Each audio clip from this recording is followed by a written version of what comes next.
What's up, team? So this is just a real quick video. I know I talked to you about health, I talked to you about personal development, I talked to you about all these different things. Spirituality sometimes I throw in there. But all of this stuff has to do with our well-being. And I'm here to empower you to live healthier and to live happier. Happier, some people say, oh, happy, what is that? How are you just going to be happy? I think everyone has a time or a moment where they felt really, really good. And we want more of those moments where we're really grateful and we appreciate the life that we have. Yes, there's a lot of things going on and it's stressful and we're anxious a lot. But how can we improve that? Personal development, health, eating good, working out, feeling connected with God or with the world helps us. And that's why I talk about all these different things, because they all go hand in hand. I've worked with a lot of people, but I've realized it's not really the exercise that is the only thing that's important. I used to just think, oh, we got to get you in shape, we got to get you to lose weight. That's not the only answer. There's other things that go on. We're stressed out. We're not appreciating the things that we have. We're only looking at the negative, and I've been there. Let's change our mindset. Let's change our beliefs. Let's understand that wherever we are right now, it's only temporary. So if you're super low, it's only temporary. You're going to climb out of it. But you have to keep those main habits in place that help elevate your spirit, that help lift you up. Exercise, it doesn't matter what it is. You can lift weights, lift heavy, push yourself. That'll make you feel proud of who you are. That'll make you feel strong. That'll build up your confidence. Go for a run. You thought you think you can't run, your knees are in pain, you're overweight, you've never ran before. Go out for a run. Push yourself beyond where you think you can go. Oh, I can only go for 5 minutes. Try to go for 6 minutes. 10 minutes, try to go for 12. This will also make you feel good. You'll start releasing those endorphins. You'll start relieving some of that anxiety, some of that stress. There's so many different forms of exercise. You don't think that you have to do what your brother does or your dad did or your friends do. Find the exercise routine that works for you. Comment down below if you don't know what that is. Let's talk about what you like, what you're really about. You can try them all. Whatever sticks with you, that's good. And then we can start adding to it, making it harder, improving it. What else helps with our well-being? We can meditate. We got to keep that in place too. Even when we're tired, even when we're not getting enough sleep, we have to keep this in place. It doesn't have to be long. It can be 2 minutes. It can be 5 minutes. It can be 10 minutes. And then we have to set goals. We have to have something to look forward to strive for. You can make them as small as you want, as big as you want. Sometimes I say get big. Let's go. But once you set that big goal, you know you're going to have to set the smaller micro goals, those little habits, those little goals that will get you to the big goal, because it's not going to happen in a day. And sometimes we expect this to happen, but it takes some time. So keep working towards it and you'll get there eventually. And back to meditation. I know I'm rushing around and this is just a rant video where I'm just going off, but meditation. We have to start listening to God. We have to connect with God. The universe, whatever you believe, I don't care. Be open-minded. Listen, start listening to people. Be open-minded to new things. And then we have to get into our journal. I have not been doing this recently, and I can feel it. I get into these funks where I just stop journaling.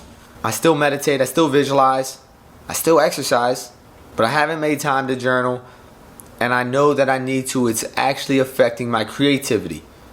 Because this gets things on paper that I didn't even know that I wanted, that I didn't even know were in me. Maybe it's good thoughts, maybe it's bad thoughts, maybe it's big goals. Maybe it's new affirmations. Maybe it is positive messages. Maybe it is some prayers for other people, for myself, for the world. But we have to get in there and just let whatever comes out come out. Look up automatic writing. I think that's like just letting something flow on the paper when you're just writing. I never looked into that, but maybe that's for you. Because if we're feeling like we can't get things out, let's get in the notebook. That's all it is, a notebook. But it's a powerful notebook because it's yours. It's where you coach yourself. I think I heard Clark Kegley call it that. Your journal or that notebook is you coaching you. Start writing down all the things that you're grateful for. Shift your perspective. Life is actually good. Life is only getting better. Let's go. I love to get outside, connect with nature a little bit. Hear the birds chirping. Maybe you're in a city and you don't have that luxury. But still good to get some fresh air, to get some sunlight, that vitamin D. And then we can continue to eat healthy. Because what we put into our body affects our brain health, our gut health. All of it is connected and it impacts each other. So our mind, body, and spirit, it's all connected. So we got to put good things into our body. This will help us get through those. This will help us get through some of those times. And we will start to feel good. We will be able to shift how we think about things or shift how we feel about certain situations and kind of look at it from a different perspective. Okay, my basement flooded the other day. Oh, it's going to cost a lot of money. I got to get this done. There was some mold down there, so we had to rip all the walls out. But guess what? That's a blessing. I'm glad that we found that. I've been wanting to clean out the basement, get all that junk out of there, all this stuff that was in the house when I bought it that maybe I haven't got to yet. I've been wanting to, but I haven't got there. Finally, I got it out. Yeah, it had to come through as a crisis, but I was listening to John Kehoe talk like the day after, and he was talking about how situations can change. And I'm probably going to butcher this, but he was talking about how situations can change based on three things: choice, chance, or crisis. So I had to have a crisis for me to get that stuff out of there because I neglected it. I knew on my heart that I needed to clean that place out, to gut the basement, but I was neglecting it. I was putting all these other things first. So thankfully, something had to happen. I had a flooded basement to remove all the stuff, to remove all the junk, to clean out my house. And if you think about that internally, we have to clean out all the clutter and the junk, and we do that with these good habits. But let's make decisions that we're confident in. Let's stop just doing things out of habit, even if we know that it's not for us, even if we know that it's not beneficial. You know how, I want to stop drinking soda, I want to stop doing this, but you do it anyways. And it's easier said than done, I know this. I had to quit the tobacco thing at one point, and that was a challenge. I wrote on a dry erase board, I am tobacco free.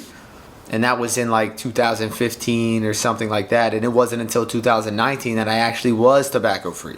I didn't smoke. I did the chewing tobacco, which might be grosser to you.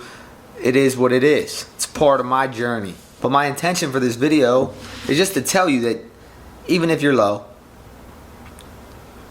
even if you're high, we have to keep these habits into place.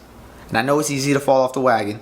I know it's easy to, once you lose that momentum, it's hard to jump back in and continue it. Use some discipline. Dive back into the healthy lifestyle. Dive back into those good habits. Continue to kick those bad habits that you don't want any longer. They no longer have control over you. You have control. You have the power, and you're about to take it back. So today I want you to do one new thing that will take you to the next level. Whether that's exercise, whether that's adding some fruit into your diet, whether that's adding some vegetables in, or removing some habit, or taking action, talking to your boss about a raise, about a promotion, looking for a job, looking for a new job, talking to that girl that you've been waiting to, that you've had a crush on for so long, that you've just been too shy for. Puff your chest out and say what's up, say hi, how are you, look her in the eyes. Look people in the eyes when you talk to them. Shake their hand. Have confidence in who you are and what you're about. Let's supercharge our life. Comment down below that you're going to supercharge your life. Let's hold each other accountable. This is the Success Army. We're going to keep these habits in place whether we're high, whether we're low. And we're going to pick other people up too. Not by force, but by flow, by example. Everybody's on their own journey and we're just here to experience new things. To live good, to live healthy, to live happy.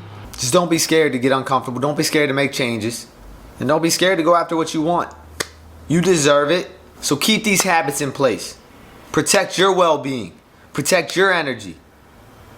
Be vibrant. Be confident. Have that king aura. Remember, I'm just here to ignite your passion. My name is Joey, and this is the Wellness and Such channel. Thank you so much for watching. Peace and one love. Always.